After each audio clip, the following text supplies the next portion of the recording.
warahmatullahi wabarakatuh. Hai teman-teman, perkenalkan nama saya Nurul Haliza Firdausia. Kali ini saya akan mereview jurnal tentang pengaruh COVID-19 terhadap organ reproduksi. Nah, pada kesempatan kali ini kita akan membahas tentang penelitian COVID-19, kemudian pengaruh COVID-19 terhadap kesuburan wanita, pria, dan juga kita akan membahas tentang pengaruh pandemi COVID-19 terhadap status fisiologis dari pasangan infertil. Nah, apa sih COVID-19 itu? Nah, COVID-19 ini dimulai dari adanya munculnya SARS-CoV-2 di mana menjadi ancaman bagi dunia kesehatan. Nah, ini termasuk kesehatan reproduksi ya teman-teman. Nah, ini dipengaruhi oleh ekspresi gen AC2 dan juga gen PMPRS2 sebagai reseptor yang memfasilitasi SARS-CoV-2. Nah, ini akan masuk ke dalam sel hostnya kita dan ditemukan tersebar dalam paru-paru, organ reproduksi pria seperti testis, dan juga organ reproduksi pada wanita seperti ovarium, endometrium, uterus, dan plasenta.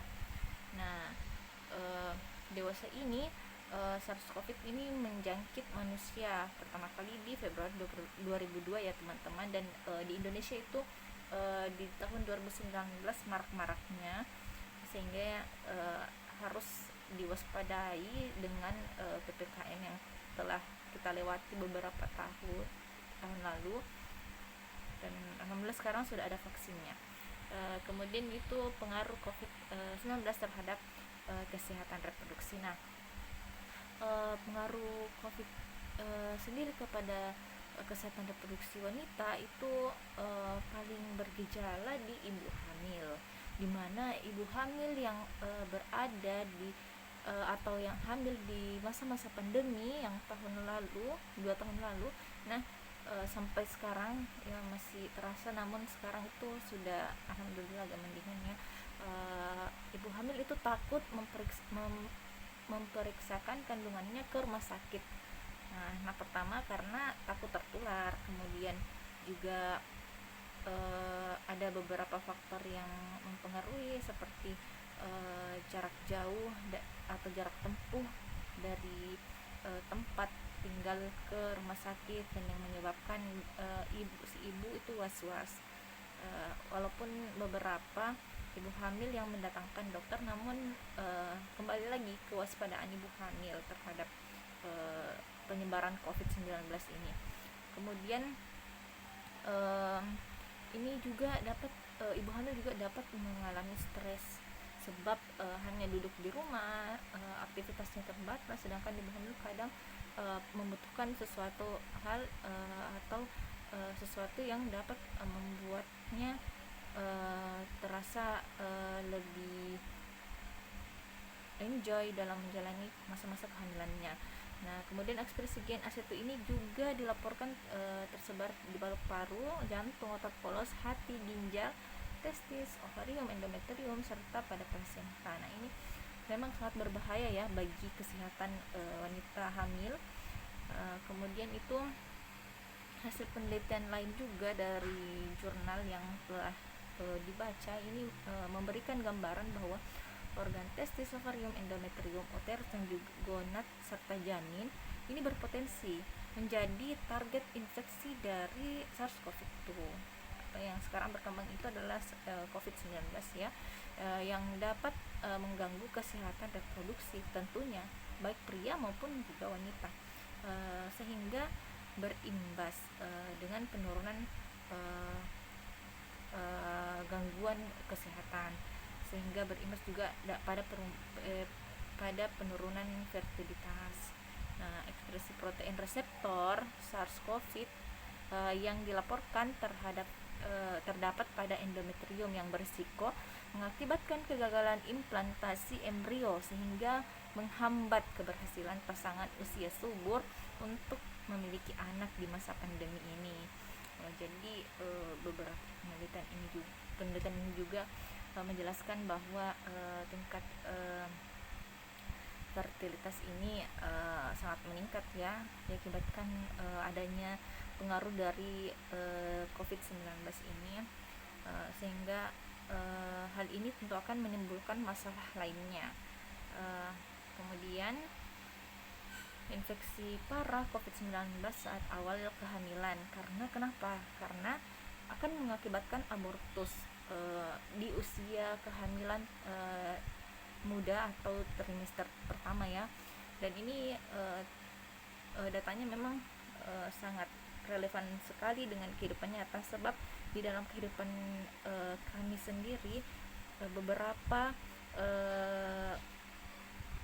memang yang kami kenal itu memang mengalami keguguran atau abortus di masa pandemi ini. Walaupun kita juga tidak boleh menjudge bahwa dia terpapar COVID, namun itulah memang kenyataannya, tingkat abortus atau keguguran di masa pandemi ini meningkat, dan juga infertilitas juga meningkat. Nah, studi literatur juga menunjukkan infeksi COVID-19 ini pada wanita yang tidak hamil belum dilaporkan dan belum diketahui lebih lanjutnya bagaimana. Namun pada wanita hamil, stres dan penurunan daya tahan tubuh ini akibat infeksi COVID-19 menyebabkan abortus di trimester pertama, sehingga berisiko terhadap kesehatan reproduksinya sendiri. Nah, pemeriksaan RT-PCR plasenta ini atau cairan ketuban, ASI darah, dan swab menunjukkan apabila menunjukkan negatif, ini bermakna tidak terjadi transmisi vertikal ke ibu dan janin. Nah, ini perlu kita was-was dengan melakukan tesnya. Kemudian pengaruh COVID-19 pada pria. Nah, untuk pada pria ini kita tahu beberapa virus seperti Zika, Ebola, dan Marburg terhadap di dalam darah dapat menembus barier testis dan ditemukan positif pada semen pria. Nah, infeksi virus ini menyebabkan juga terganggunya sekresi hormon gonad pria, sehingga proses pembentukan spermatozoa pun ini terhalang tentunya. Nah, diduga COVID-19 ini juga dapat masuk ke organ testis dan menginfeksinya, sehingga cairan semen yang diejakulasikan akan menjadi salah satu media penularan COVID-19 ini tentunya melalui hubungan seksual. Nah, hal ini tentunya menambah kecemasan serta ketakutan banyak kalangan wanita, sebab jika pria tersebut terinfeksi, tentu wanita juga was-was untuk melakukan seksualitas ya sama pasangannya. Nah, bahkan banyak pasangan juga memutuskan berhenti melakukan hubungan seks di masa pandemi karena takut penularan ini semakin menyebar dan merajalela. Karena penelitian pada pria dan wanita usia produksi atau produktif di Cina itu selama pandemi menunjukkan penurunan terhadap frekuensi dan aktivitas seksualnya. Kemudian adapun ancaman infeksi bagi COVID-19 terhadap kesehatan reproduksi pria diamati oleh pendeteksian beberapa RNA SARS-CoV ini pada cairan semen. Ini dapat dilihat dari semen atau spesimen biopsi testisnya tersebut dengan cara sama dengan cara tes PT-PCR. Nah, kemudian yaitu dugaan infeksi COVID-19 terhadap kesehatan reproduksi pria ini berdasarkan penemuan ekspresi protein AC2 dan juga TMPRS2 seperti juga pada wanita tadi yang telah jelaskan. Ini merupakan sebagai reseptor masuknya SARS-CoV di organ testis. Nah, protein AC2 ini menemukan terekspresinya pada spermatogenia. Nah, kemudian sel-sel yang ada di sel Sertoli ini dan TMPRS2 ini pada spermatogonia ini untuk perkembangan sel spermatogenia ini membelah dan pembelahannya ini kurang baik, sehingga mendukung tidak mendukung proses inflamasi. Nah, sementara itu TMPRS ini juga disekresikan dalam cairan semen dalam bentuk vesikel. Nah, membran plasma spermatozoa tersebut. Kemudian kadar FSH yang rendah mengakibatkan juga tidak terbentuknya protein pengikat androgen ABP yang berfungsi menekan sekresi LH, sehingga ini menyebabkan level hormon LH ini tetap meningkat dan protein A itu yang terdapat pada testis juga terlibat dalam proses inflamasi lokal sehingga jumlah menurun pada pria terinfeksi COVID. Nah, penurunan level hormon testosteron ini dan juga FSH serta protein A1 pada pria dapat menginduksi terjadinya hipogonadisme. Nah, kerusakan sel-sel ini juga menghalangi proses spermatogenesis, terjadi azoospermia dan disfungsi ereksi penis. Nah, level hormon testosteron yang rendah tidak dapat memodulasi syaraf, sel otot, endotel, pembuluh penis, dan fibroelastik korpus untuk terjadinya ereksi. Nah, itu adalah hal yang dapat terjadi ketika ketika pria terinfeksi oleh COVID-19. Kemudian penelitian yang lain juga ini tentunya ada penurunan dari imun bagi pria, rendahnya level hormon testosteron yang terjadi pada pria terinfeksi SARS-CoV ini merusak sel-sel pada testis tentunya. Kemudian kerusakan yang terjadi seperti pembengkakan, vakuolasi, penipisan dan sitoplasma, pelepasan sel leading dan membran basal tubular dan pengurangan jumlah sel leading. Nah, kerusakan sel-sel di testis ini juga dipicu oleh hipertermia akibat naiknya suhu tubuh saat terinfeksi COVID.